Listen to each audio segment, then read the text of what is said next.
जिया जिया भैया जिया, क्या बात है, बहुत अच्छे मालिक, क्या बात है, बहुत अच्छे।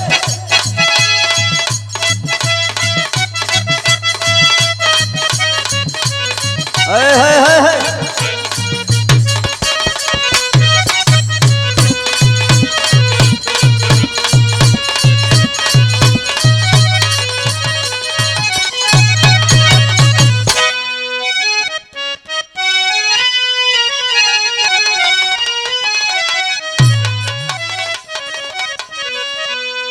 अब सवरिया रगैया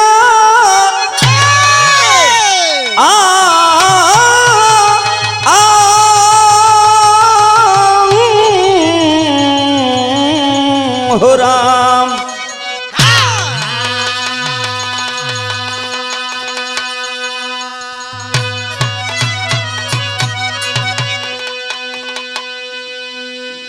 भैया हो ये हमार बिरहा के कैसेट रिसान स्टूडियो बक्सर सोनू बाबा के देखरेख में और किरण म्यूजिक से वीरेंद्र यादव जी के देखरेख में ये हमार बिरहा जात बा। आशा ना बल्कि पूर्ण विश्वास बा कि रउआ सबके जरूर पसंद आई। 4 लाइन भूमिका में कवि जी बड़ी अच्छी बात कहलन है का, कोरोना के कहर घर घर को जलाया, पीड़ित परिवार को ना मिलता ठिकाना, विश्व की आत्माया करती धरा पे, रोता मनुज मानव बन के बेगाना, विपदा के मारा बना बेसहारा, शादी के सदमा सहन कर न पाया,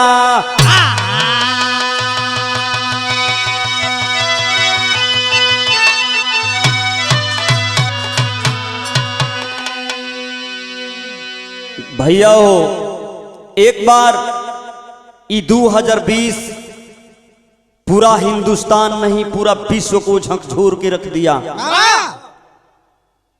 एक लाइन कव्वाली के टुकड़ा लगल मास्टर, कव्वाली कौन हो?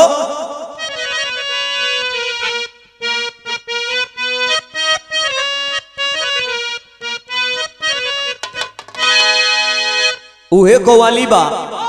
कोई कहता है कि मैं पीता नहीं हूं, लेकिन जब पिलाने वाला पिलाता है तो मैं क्या करूं?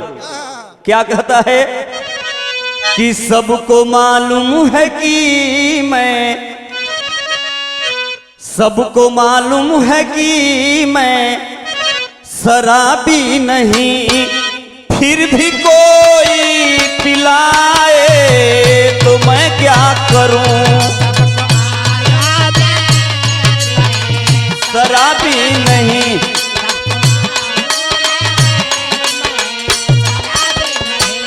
फिर भी कोई तो मैं क्या करूं?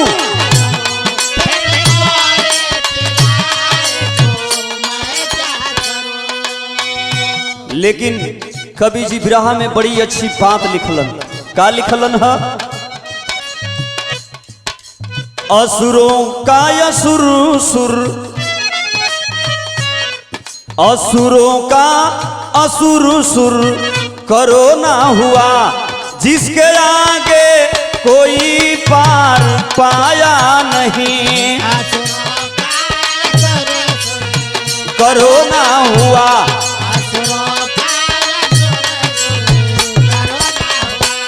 जिसके आगे कोई पार पाया नहीं।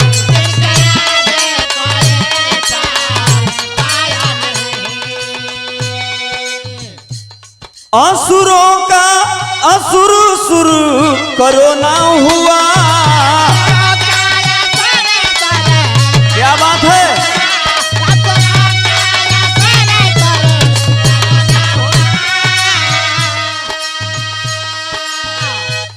जिसके आगे कोई पार पाया नहीं, उजड़ा मुल्क कोई बचाया नहीं, लाख जुगती लगा के फिर ये जो था उजड़ा मुल्क कोई बचाया नहीं, उजड़ा मुल्क कोई बचाया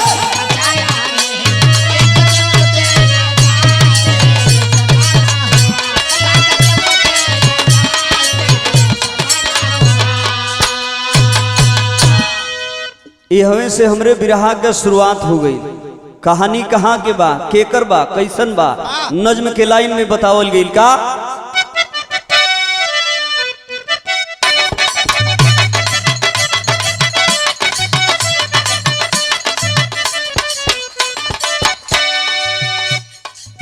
घटना घटित सारण जिला की कहानी सही, घटना घटित सारण जिला की कहानी सही, गरीबी श्याम देश जवानी में परेशानी सही।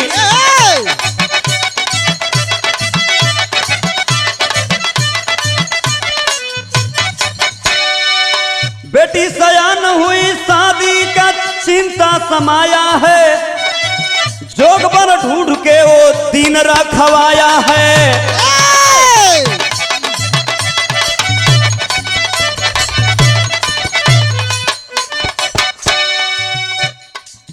पत्नी ऊसा बोली, पत्नी ऊसा बोली ना कोनो कमाई हो, करम मजदूरी एजा सगरो हिनाई हा।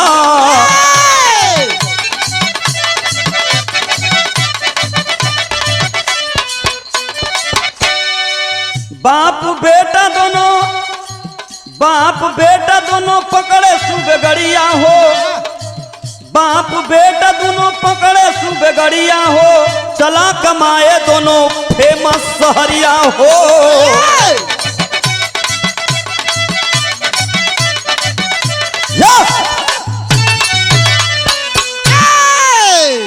भैया हो, हमरे बिहार में सारण जिला के रहे वाला बड़ी गरीब परिवार, बाबूजी वो गरीब के नाम श्याम बतावल गई। इतनी गरीब की टाइम से एक बार भोजन नसीब ना होता। घर में एगो बिटिया एगो बिटवा, बिटिया के नाम सीता बतावल गई, बेटवा के नाम संतोष बतावल गई। ए बाबू, दुल्हन एक दिन श्याम देव के अपने पति से कली कि सैया एजा गिलवा माटी के काम करब, 10 दिन काम चली बंद हो जाई, बिटिया के शादी करे के हो। एगो काम करी कि रउआ और बचवा संतोष के लेके कहीं बाहर में चल जाई नौकरी करे, ताकि बिटिया के शादी है। ए भैया संजोगे कहल जाई कि मेहरारू के बात मान के और श्याम देव ए बाबू अपने बेटवा संतोष के लेके अब बाहर चल दिहलन। आ जब बाहर चल दिहलन ए बाबू तो संजोगे कहल जाई कि बेटा चल गई दिल्ली, अब बाप चल गई ए बाबू मुंबई। बाबू जी ओहर मुंबई में नौकरी करे लगलन और बेटा हर दिल्ली में नौकरी करे लगल। ओ समय कवि जी बड़ी अच्छी बात लिखलन, बिरहा में एक लाइन तरज हो। कौन तरज हो मास्टर?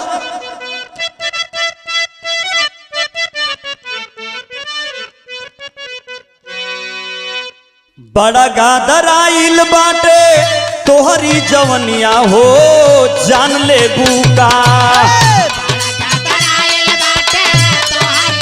बहुत अच्छे।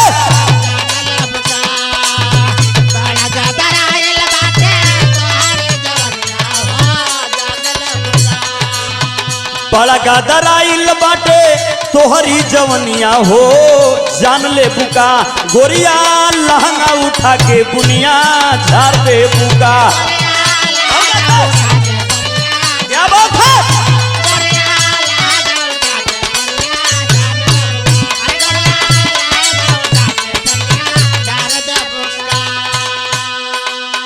लेकिन हमरे बिरहा पर कहानी पर गौर करी हम। बाप बेटा दोनों नौकरी करे लगलन, फोन कैलन आ फोन करके कहलन घरे का कहलन, दोनों के मिल गईली फैक्ट्री में नौकरिया हो, खुश भइले नौकरी मिल गई।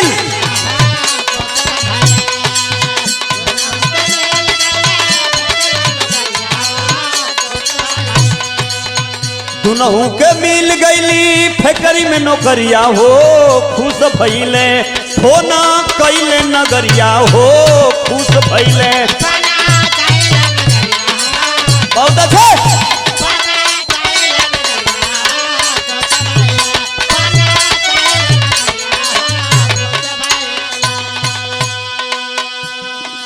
नौकरी बाप बेटा के मिल गईल घरे फोन कैलन कि चिंता करे के बात नहीं खे नौकरी लग गई बिटिया के बड़ा अच्छा से शादी हो जाई लेकिन बाहर है पूरा विश्व को झकझोर के रख दिया कोरोना कोरोना कैलस का कोरोना कहर जब चीन में सुनाई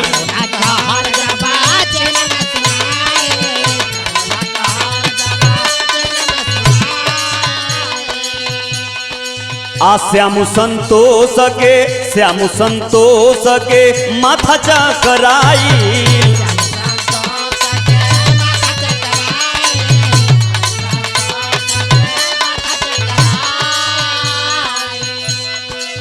देशवा में गुजल लका डाउन के लहरिया हो खुश भइले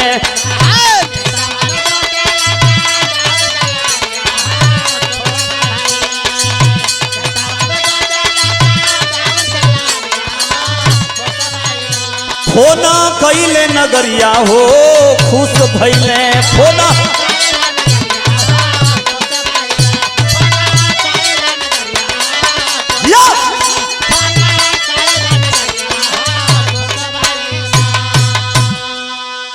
आखिरकार श्याम देव और उनकर बेटा संतोष फोन कैलन घरे की चिंता करे के बात ना हो नौकरी लग गई बेटिया के शादी हो जाई भैया हो इतनी बात कहले के बाद में कुछ दिन ना बीतल 10 दिन तक गईले ना भइल रहल तब तक पता चलल कि चीन से कोरोना वायरस चल दिया है पूरा विश्व को झकझोर के रख दिया आज जब विश्व को झकझोर के रख दिया ए बाबू ओ समय के बाद आगे भइल का एक लाइन तरज बा का तरज के लाइन हो मास्टर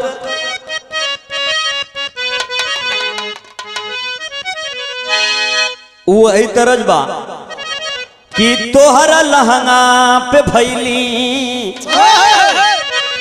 हो तोहरा लहंगा पे भैली दीवाना हो गोरी काहे करेलू बहाना तोहरा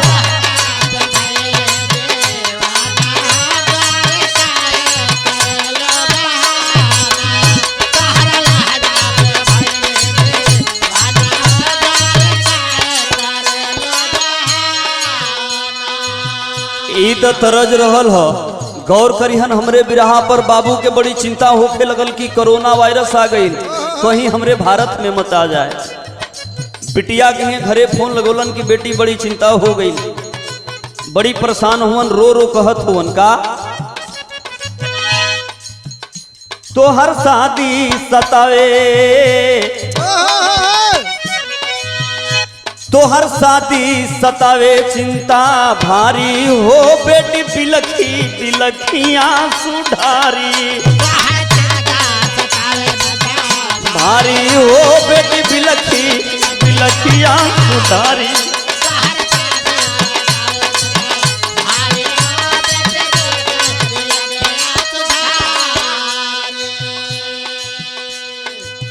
बेटा संतोष के माने न मनवा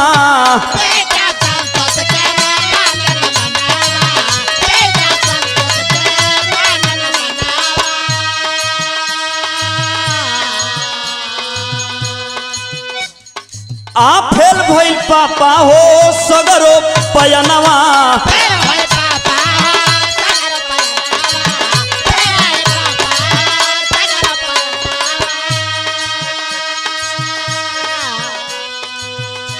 अब के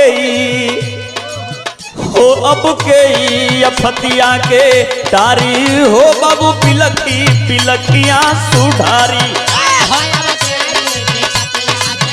तारी हो सुधारी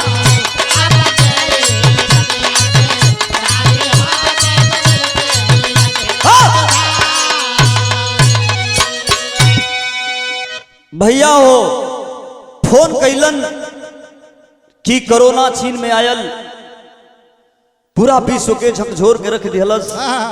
हल्का हल्का पता चलत कि हमरे भारत में भी आवे वाला है।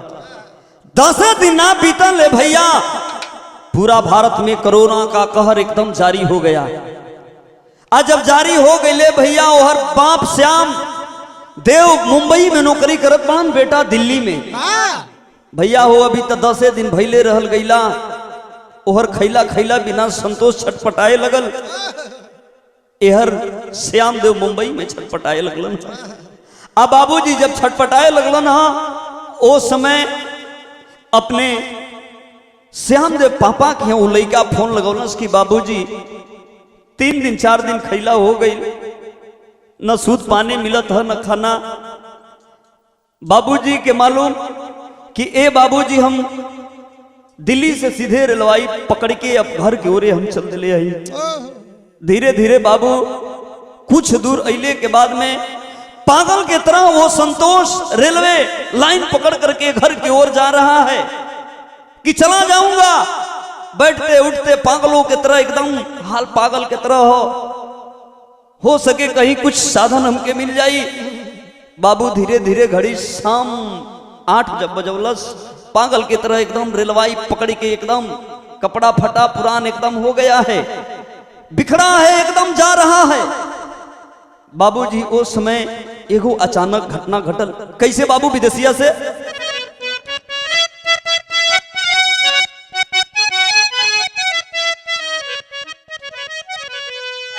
मिले ना भोजन दोनों,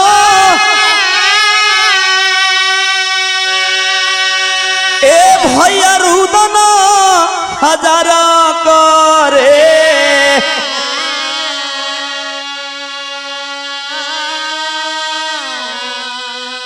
आ चलले संतोषते ही घरी आए बाबूजी।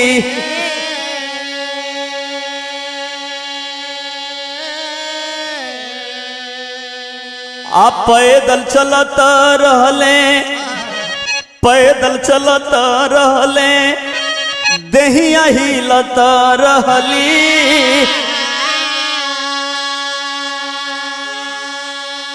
आ गिर गईले पटरी, भीतरी आए बाबूजी।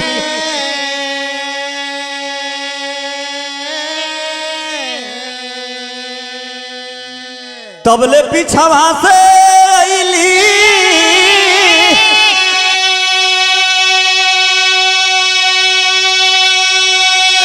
अइली रे लगड़िया हो।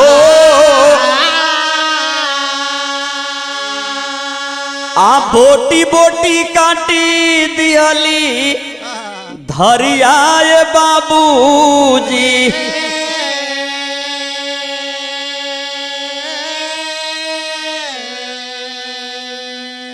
आखिरकार गौर करिहन हमरे कहानी पर। पागल के तरह उहे रेलवाई के पटरी पकड़ के संतोष आवत हुवन, तब तक बाबू पीछे से ट्रेन आ करके कई टुकड़ा में विभाजित कर देती है। संतोष कई टुकड़ा में विभाजित हो गईलन। गौर करिहन यहाँ के कहानी एजे छोड़ दे ए भैया। उहर मुंबई में संतोष के बाबूजी के का हाल है। माथे पर मोटरी लेके 10 दिन गुजर गई, हो पैदल चलल हुवन। अब बाबूजी जब पैदल चलल हुवन, ओ समय ओ श्याम देव के साथ में एगो बड़ी दर्दनाक नतीजा निकलल। नतीजा निकलल का एक लाइन तरज बा। का तरज के लाइन बा मास्टर?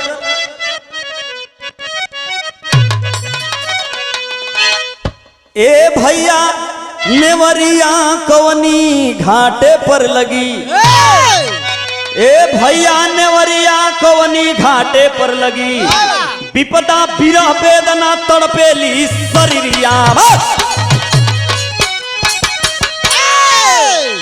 नेवरिया कवनी घाटे पर लगी, विपदा विरह वेदना तड़पेली शरीरिया। नेवरिया कवनी घाटे पर लगी। भैया हो एहर के बात एहरे छोड़ द। ओहर संतोष के बाबूजी के ऊ हाल भयल कि 10 दिन 12 दिन से भूखा माथ पर मोटरी लेके पैदल का प्लान कर दिया। लेकिन उनका साथे एगो घटना घटल। वो कौन घटना घटल? एक लाइन तरजबा। का तरजबा मास्टर?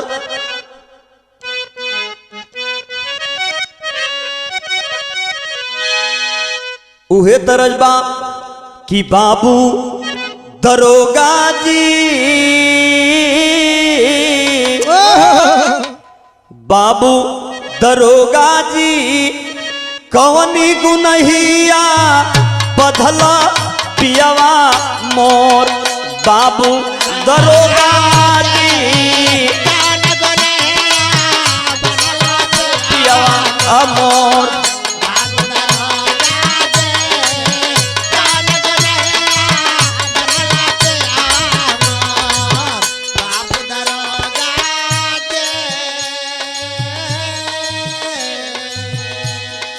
गौर करिहन हमरे बिरहा पर। पैदल चलल हुवन, श्याम देव फोन लगौलन, लड़का पर फोन लगावत हुवन, फोन लगते ना हा। रोवत फोन किए बेटा 1 घंटा पहले तो से बात भइल रे लाल, तोर फोनवा ना लगत ह। रो रो एगो बात कहलन। का कहलन? सुन मोरे बचवा हो, सुन मोरे बचवा हो, पापा तोहार कैलन पैदल पलान। सुन मोरे बचवा हो,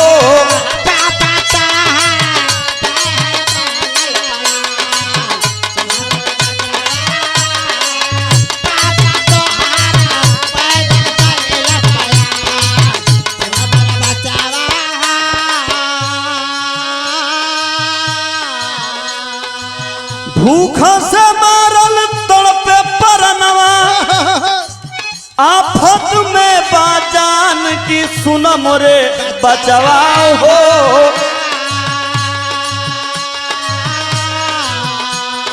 कि सुन मोरे बचवा हो, पैदल हमहू कैली पलान। सुन मोरे बचवा हो,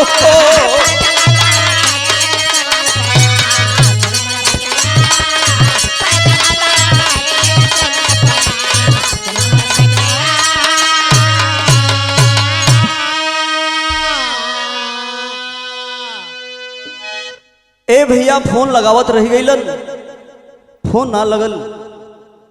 आखिरकार लास्ट में श्याम देव भी अपन अंतिम दम तोड़ देहलन।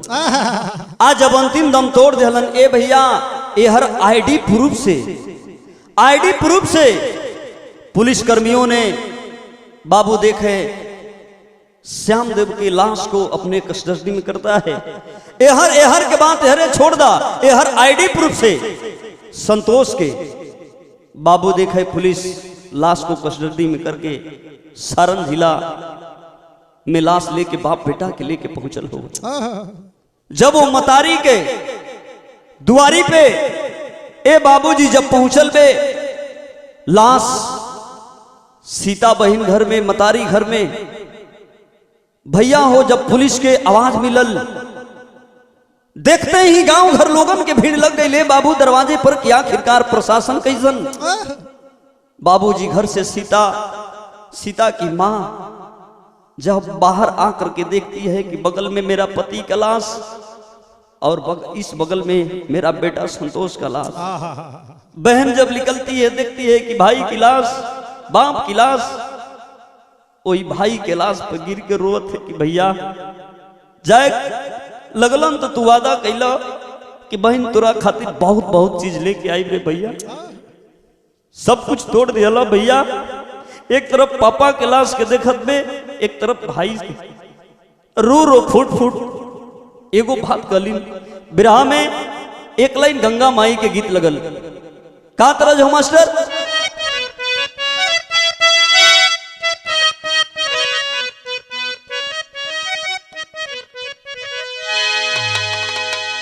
उहे तरजबा कि सुतल गंगा जी के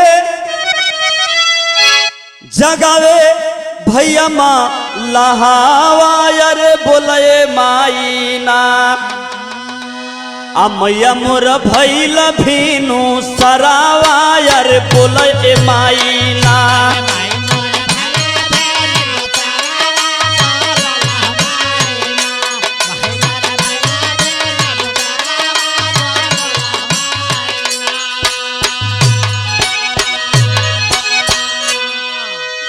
लेकिन बाबू भैल का बगले में भैया के पड़ल भी या लसिया बोले भैया ना अरे रोवे पीटी पीटी छतिया बोले भैया ना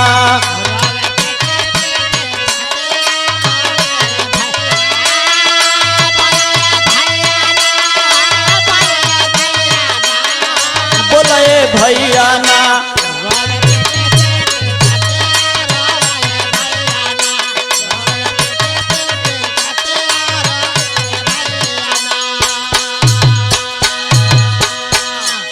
आखिरकार बहन पागल के तरह रोवत में कभी भाई के पास तो कभी अपने बाबूजी के पास। लेकिन वो सीता के माई जब एक तरफ पति के लाश एक तरफ भाई के लाश जब देखली उसमें ऊ एगो बात कहली ना का कहली ना बाबू कि फफकी रोवे फफकी माई निरखे सुरतिया पगलाइल मतिया आइले सरा पे विपतिया पगलाइल मतिया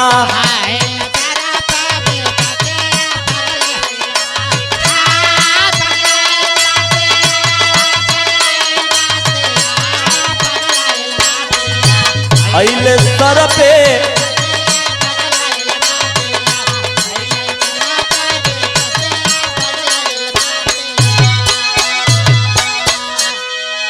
आखिरकार बाबू रोत बिलखत रह गई। गांव घर लोगन के मदद से आज दुनहु जना के दाह संस्कार बाबू जा करके गांव लोग कह दिलन। आज जब गांव लोग कह दिलन एवनी बात के खबर जब आरजेडी नेता तेजस्वी यादव के पता चलल उस समय वो नेताजी आवासों से अपने बॉडीगार्डन के लेके आवास से चल दिलन। उस समय के बाद कभी जी बड़ी अच्छा बात दिलन अल्लाह से कैसे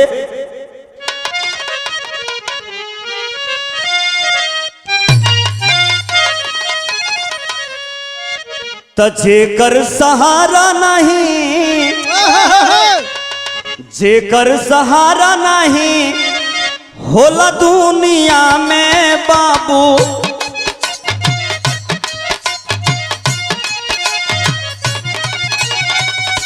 ओकर सहारा होलन परवरदिगारी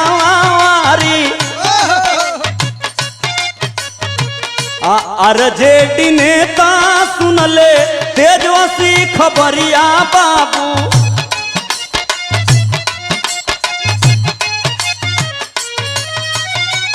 गईले तो तकाल श्यामलाल के दुआरी आ भाई के बदले में भाई बनी गईले बाबू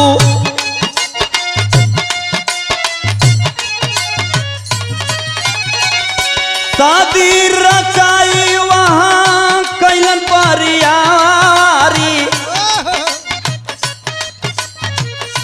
गरीबों के लाज तेजस्वी आई के बचवले भैया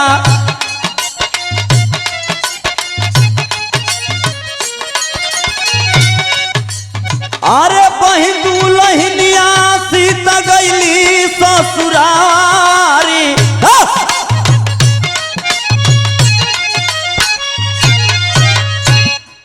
आखिरकार आरजेडी नेता घटना स्थल पर पहुंचलन है जाके वो बहन के आपन बहन मान के ए बाबू शादी रचौलन। अब बाबूजी जब शादी रचौलन वादा कैलन कि बहन चिंता मत करो अरे जिसका दुनिया में कोई नहीं होता है बहन उसका ऊपर वाला होता है। मैं वादा करता हूं बहन कि हर एक साल रक्षाबंधन के पर्व पर आऊंगा और अपने हाथों में तेरे हाथों से कलाई में अपना राखी बंधवाऊंगा बहन। वादा करके बाबू वहां से नेताजी रवाना हो गया। ओ समय खड़ी में लिखे के पड़ल कैसे?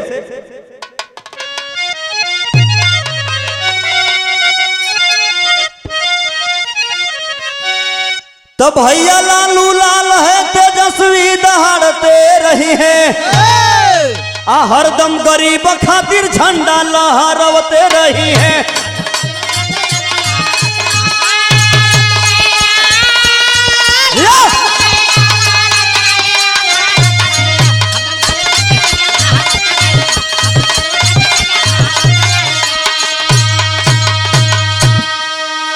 जब जब दुख दलितवा पर अइले, आ तब तब जाई के सहारा होई गईले। अरे बन के माली कंचन बगिया संवरते रही है, आ हरदम गरीब खातिर झंडा लहरावते रही। जिया भैया जिया।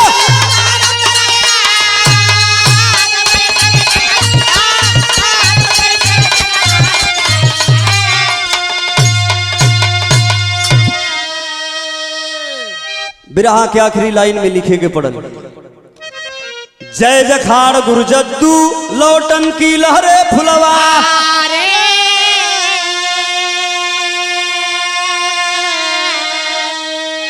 कथन करे कभी जोखन राकेश सागर की तैयारी।